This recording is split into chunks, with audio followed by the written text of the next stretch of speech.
gente vai falar sobre as máscaras anti-Covid. A gente está ao vivo com o criador de uma página virtual que explica, dá dicas sobre máscaras, né? E a gente está ao vivo com ele, é o Ralph Rumas, né? Ele tem um perfil no Instagram e ele divulga essas informações sobre qual a máscara mais recomendada para você, né? A página foi criada em dezembro, já tem mais de 154 mil seguidores e é destinada a tirar dúvidas. Olha só, qual máscara é o nome do perfil?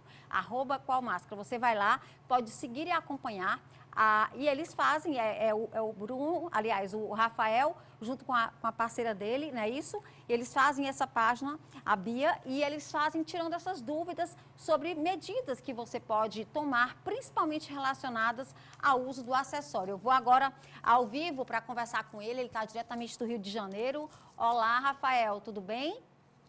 Olá, boa noite. É um prazer estar aqui com vocês do canal Saúde. Boa noite. Olha só, eu quero começar lhe perguntando por que você decidiu fazer esse perfil, né? A gente sabe que a gente vive um momento em que todos nós estamos bastante sensíveis, mas é uma iniciativa muito bacana, quero até te parabenizar e quero saber o que é que te convidou, o que é que despertou em você para você criar essa página. Primeiro, muito obrigado. Então, a gente começou essa página porque a gente estava pesquisando quais seriam as melhores máscaras para nós, né? Eu fiz isso junto com a minha esposa, foi ela que teve a ideia, inclusive, foi ela que falou, olha, acho que essa é uma boa, né, iniciativa, já que a gente já conseguiu reunir essas informações. E a gente começou primeiro a comunicar isso para as pessoas que eram próximas da gente, a família, os amigos, né?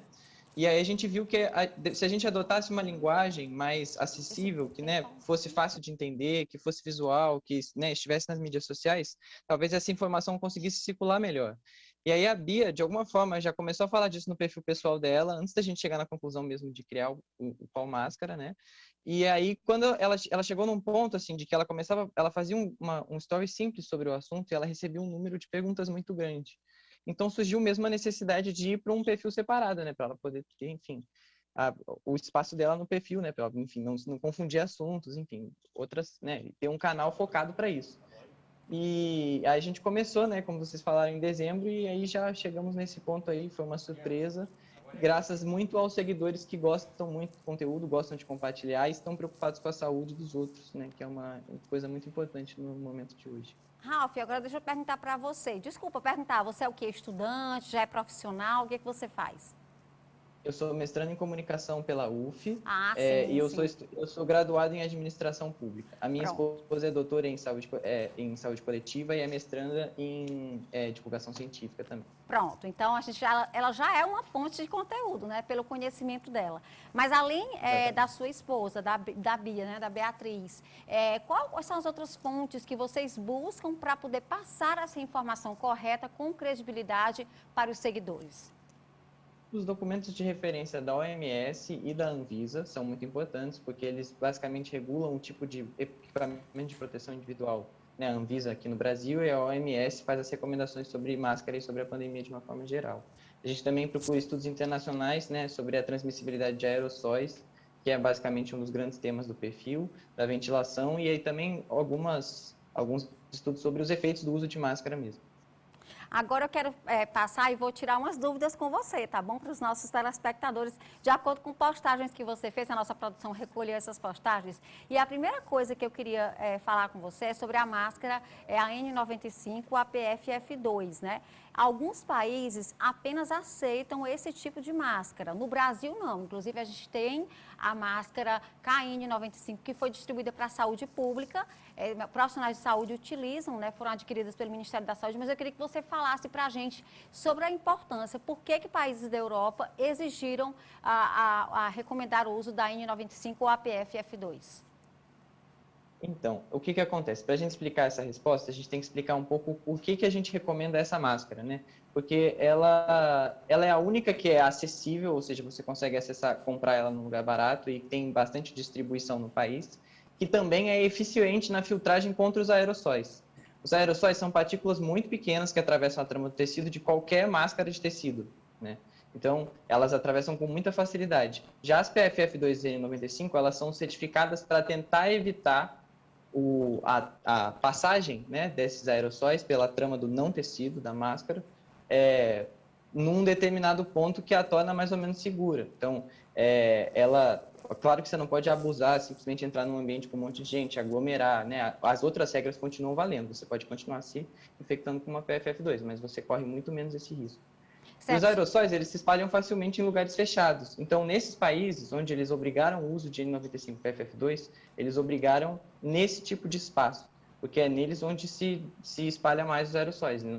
Por exemplo, a lei obriga eles a utilizar em ônibus, lojas ou lugares que prestam serviço em ambiente fechado. Então, olha só, só para explicar para quem está em casa, a KN95 e a N95, elas são parecidas. A diferença é mais também esse elástico atrás, né? A gente vê alguns profissionais que utilizam. Aí eu queria saber de você, a KN95, ela é adequada? Vou dar um exemplo, eu saio da minha casa, vou para o meu trabalho, né? Porque eu sou obrigada a trabalhar fisicamente, faço parte de uma atividade essencial, trabalho num ambiente fechado, ela é adequada ou você indicaria mais a N95? Então, é importante falar duas coisas sobre a KN95. Essa certificação, ela tem a ver com a filtragem, certo? Que é o que acontece ali em relação ao tecido da máscara. Mas essa coisa do elástico da orelha garante uma vedação um pouco menor do que se você tem o elástico atrás da cabeça, como é a certificação da N95 e da PFF2. Principalmente da PFF2, no caso. No Brasil, não existe nenhuma PFF2 com um elástico atrás da orelha. Então, ela já não é exatamente uma PFF2 em termos de segurança por conta disso. Ela veda não tão bem no rosto. Além disso, a Anvisa não certificou a importação da KN95 com os selos de aprovação de correspondência e de que ela é segura, enfim. Então, tem muitas marcas, né, enfim, ou vendedores, ou enfim, pessoas que estão vendendo ela de forma ilegal. Então, na verdade, tem versões falsas, né, que não necessariamente filtram de verdade. Então, às vezes é um risco você comprar uma KN95, distribuir e, na verdade, ela não ser uma máscara realmente adequada. Então, por isso a gente sempre recomenda buscar o que está certificado no Brasil, que é o padrão PFF2. E como é que a gente sabe? Então, deixa essa dica. Como é que o consumidor que vai comprar, adquirir a máscara, ele sabe se ela é certificada ou não? Tem um selo, e que selo é esse? Então, você pode buscar na máscara, tem um número chamado CA. Esse CA é o certificado, né, que você consegue consultar. Você pode abrir o site chamado consultaca.com e aí você bota esse número de CA e ele vai te dizer, primeiro, se o certificado é válido e também as informações sobre aquele produto. Então, se o produto é azul e ele tem escrito alguma coisa nele, e aí você tiver com um produto que não corresponde àquela descrição, às vezes a empresa está usando um CA de outra empresa, né, para se passar como algo original, mas na verdade ela está vendendo um produto diferente, então tem que ficar atento a isso. O selo do Inmetro, ele também é uma boa coisa a ser procurada, mas uma resolução de 2020 tirou a obrigatoriedade dele na embalagem. Então tem muitas empresas que não estão buscando o selo por conta disso, apesar de serem certificadas. Então a consulta do CA é a forma mais fácil de você ter certeza de que a máscara foi testada, ela atende aos padrões, enfim. Certo. Ralf, agora, depois do agravamento da pandemia, eu já vi gente até usando 3 máscaras, 1, 2, 3, uma por cima da outra, né? E eu queria saber se isso é eficaz mesmo e é recomendável. Não necessariamente foi por isso que as pessoas passaram a fazer isso, mas surgiu uma notícia na mídia, né, que começou a recomendar a união de uma máscara cirúrgica com uma máscara de pano. Por que isso aconteceu? Diante do agravamento da pandemia, o CDC dos Estados Unidos passou a recomendar para a população formas de melhorar a máscara. E ele deu várias sugestões, inclusive uma forma de você dar o nó na máscara cirúrgica e colocá-la um pouco para dentro, que melhora um pouco a vedação. E uma das sugestões foi essa. Por que essa sugestão foi feita? Porque a máscara cirúrgica, se ela é de qualidade, né, porque tem muita máscara cirúrgica que não é, ela pode filtrar melhor do que uma máscara de pano, mas ela veda mal. Aqui dos lados, no geral, fica uma certa abertura, e isso permite que o ar entre pela lateral. E isso, enfim, torna um pouco difícil ela ser segura nesse caso. Já a máscara de pano, ela muitas vezes tem uma adequação boa no rosto, só que ela não filtra tão bem. Então, a combinação das duas pode ser uma forma de corrigir as imperfeições da outra. No entanto, passaram a dizer que isso era proteger equivalentemente a uma N95, porque ela protegeria supostamente contra 95%, né? Só que isso não é correto, porque era contra 95% de um determinado tamanho de aerossóis. A N95 realmente protege contra um tamanho muito menor, né? e ela tem uma certificação aprovada para um valor menor do tamanho do aerossol. Então, a PFF2 continua sendo muito mais segura do que essa combinação. Ela é uma combinação para você fazer até você conseguir realmente comprar suas PFF2 e fazer o seu esquema de reutilização delas. Aí onde eu ia lhe perguntar, se você pode reutilizar, né, a PFF2, que é a N95. Dá para reutilizar? Pode lavar? Não pode? Fala para a gente. Nenhuma dessas coisas podem ser feitas. Lavar ou jogar álcool, esse tipo de coisa. Higienizar a máscara realmente não pode ser feito, mas você pode reutilizá-la. Então, a forma de reutilizar é você deixar ela descansar. Por quê? Porque nesse período de tempo o vírus vai inativar, e aí mesmo que a partícula esteja ali, ela não vai mais gerar contágio em você, você não vai mais ficar doente.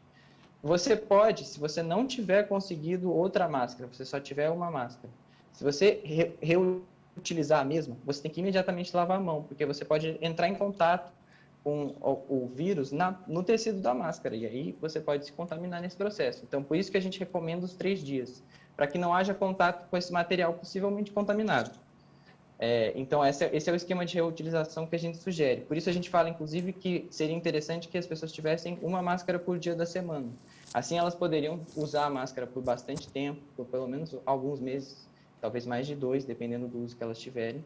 Sempre bom avaliar se a máscara está gasta, se, né, você consegue ver que o tecido já não está mais igual, né, que o material não é mais a mesma coisa. Mas, enfim, acho que essas são as sugestões. E sobre Agora, vale dizer uma coisa só. Pode cirúrgicas não podem ser reutilizadas. Isso é uma coisa muito importante. Apesar de N95 poder ser reutilizada, as cirúrgicas não. Por quê? Porque a cirúrgica não foi aprovada dessa forma. A N95, apesar de ela vir escrita como descartável, o criador dela já publicou formas de a gente fazer essa reutilização segura justamente em contexto de pandemia. Já a cirúrgica, ela não tem essa capacidade, só a PFF2. Então, no caso é a N95, enfim, é a mesma coisa, né? Mas a cirúrgica realmente ela não tem essa capacidade de o vírus ser inativado necessariamente, ou, por exemplo, ele não se colonizar, enfim. No caso, a KN95, né, que você fala, né? Não, a KN95, ela também teria, se ela for igual, a KN95 é o padrão chinês. Se você vai comprar ela originalmente, de fato, ela pode proteger igual. A questão é que se você comprar a falsa, não. Né? Mas aí o filtro dela tem essa capacidade de reutilização, sim, mas você tem que garantir que você está comprando uma original. E lembrar que, apesar do filtro poder ser reutilizado, enfim, como uma N95 ou uma PFF2, ela tem esse problema da vedação não ser adequada. Certo. E eu queria lhe perguntar sobre os protetores faciais, né, os face shields. Realmente eles são recomendados? São essenciais também, Ralph? Então, é porque quando a gente fala de aerossóis, eles não são a mesma coisa que gotículas. Então, o face shield, ele não protege contra aerossóis. Mas ele protege, por exemplo, contra uma gotícula que sai da boca, e aí ela sofre o efeito da gravidade mesmo, né? Ela não fica suspensa como o aerossol. Então, a gotícula pode cair, pode bater na máscara, enfim, pode bater, e aí você ingerir uma quantidade determinada ali de líquido. Ou o protetor facial protege justamente disso, né? Desse tipo de gotícula. Agora, não adianta ter o protetor facial e não estar usando uma boa máscara, entende? Porque são formas de contaminação diferentes. E se você estiver num ambiente onde você não tem esse contato direto com uma pessoa, pode soltar gotículas diretamente em você, também não faz tanta diferença assim usar o protetor facial, ainda que seja uma boa recomendação, né? Porque sempre estar mais seguro é melhor. Vamos dar aqui uma dica para os homens, aqueles que gostam de usar barba. A gente viu no início da pandemia muitos tirarem a barba, porque falavam que não era recomendado. Enfim, eu te pergunto, isso era mito ou de fato atrapalha a eficiência da máscara, a barba? Atrapalha, e as PFF2, quando elas são testadas, elas, né, em relação à vedação, elas são testadas considerando uma vedação 100% adequada ao seu rosto. E as barbas impedem isso de todos os jeitos, porque entra o ar através dos pelos. Então, se não tiver como cobrir aquilo, isso não aderir ao rosto, vai entrar ar pela lateral. E isso, quando você está usando uma máscara que impede a passagem do ar, né, de alguma forma, que limita um pouco a passagem do ar, né, que é uma máscara com um bom filtro, quando ela não é, por exemplo, de tricô, se for mais difícil para o ar entrar por aqui, ele vai procurar essa passagem aqui por baixo, então isso é perigoso, né? Então, realmente, a recomendação é sempre tirar a barba, e quanto menor, se você não conseguir tirar imediatamente, quanto menor, melhor. Ah, tá. Eu queria agora, a gente pegou um vídeo da página de vocês que você fala, dá dicas sobre como escolher melhor, né, a máscara de tecido. A gente vai botar no ar o vídeo e depois eu volto para falar com você. Vamos lá. Tá bom. Como escolher uma boa máscara de tecido? Foge de tecidos elásticos, porque olha o que acontece quando você estica ela para colocar no rosto. A trama se abre toda. Procure máscaras com o mínimo de costura possível, principalmente frontal. As PFF2 não são costuradas, são fundidas. A costura faz pequenas aberturas por onde o vírus pode passar. Procure máscaras com elástico atrás da cabeça, ao invés de atrás da orelha, para melhorar a vedação. Quando você respira forte, sai ar perto do nariz, nas laterais ou embaixo, ela não tá vedando. Uma alternativa é colocar uma estrutura de metal pequenininha aqui para moldar melhor no nariz. Pode até ser um arame de Você me pegou. Essa questão do elástico atrás. Então, Pois o é, ideal é é uma colocar coisa importante. com elástico atrás e não, atrás daqui, da cabeça e não da orelha, não é isso? Isso, exatamente. E também essa coisa que a Beatriz mostra, né, de você soprar o ar é muito importante, porque se você não faz o teste da vedação, pode ser que entre ar por aqui também. E isso é um risco que você corre. E também uma boa coisa que é dizer assim, é fugir do tecido elástico e sempre buscar máscaras de 3 tecidos bem finos. A gente reforça essa coisa do elástico porque muitas máscaras passaram a fazer muito sucesso e elas são feitas a partir desse tecido elástico. Isso é extremamente problemático. Só uma última pergunta. Adianta usar 2 máscaras de tecido ou não? Só se for a cirúrgica junto com uma de tecido? Contra a prevenção, contra aerossóis, não adianta. Então, essa combinação, ela não melhora, ela não te garante a segurança que você precisa ter se você vai ter que correr o risco de estar num lugar fechado. Por isso que a gente não faz essa recomendação. Entendi. Olha, Ralf, muito obrigada. Eu quero mais uma vez parabenizar, tá bom? O conteúdo realmente é de muito informativo. Então, gente, eu recomendo vocês. Vamos lá seguir a página, tá bom? Do Ralf e da Bia. Qual máscara? É super legal e um conteúdo bastante interessante para a gente estar sempre atento a esse cuidado aí com a Covid, né? Se protegendo. Obrigada, tá bom, Ralf, por atender o nosso convite e conversar com a gente. Muito obrigado vocês por terem essa atenção a tema, se dedicarem a conversar com a gente sobre isso e esclarecer as dúvidas aí dos ouvintes. Muito obrigado. Prazer foi nosso. E olha só, agora